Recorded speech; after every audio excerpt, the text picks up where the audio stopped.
આવી રીતે આ 4 રસ્તા છે. આ 4 રસ્તામાં હાલવાની જુદી કેડી હોય.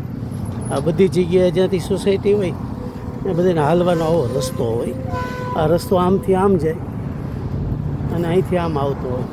એ જ રીતે સામે એ જ રીતે આવતા હોય રસ્તો. અને અહીંયા જે વાહનો નીકળે અને હાલવાવાળાને નીકળવું હોય તો એના માટે તમારે આવું બટન હોય. બટન તમારે દાબી દેવાનું. આવી રીતે આપણે દાબી દઈએ એટલે સામે ગ્રીન લાઇન થાય ને હાલવાની, તો એ આપણે અહીંથી હાલી શકીએ. જ્યાં સુધી ગ્રીન લાઇન ન થાય ત્યાં સુધી આપણે અહીં ઊભું રહેવાનું અને આ રોડ આ રીતે ક્રોસ કરવાનો. બે બાજુથી વાહનો આવે છે. જ્યારે એ ગ્રીન લાઇટ થઈ જાય ત્યારે ઓટોમેટિક વાહનો બંધ થઈ જાય. અને ઘણા આપણે અજાણ્યા હોય એ આમનું ગ્રીન રેડ હોય ને વયા જાય ને તોય આવી રીતે એ લોકો પેલા કરતા હોય છે.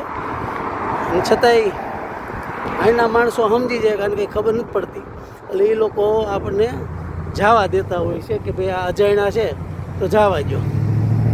સમજા? આવી રીતે હોય છે.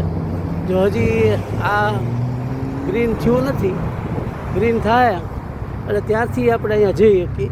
ત્યાં સુધી આપણે જઈ શકતા જો ગ્રીન થયું એટલે આવી રીતે રોડ ક્રોસ કરી જવાનો અને એની 30-40 સેકન્ડ જેવું હોય.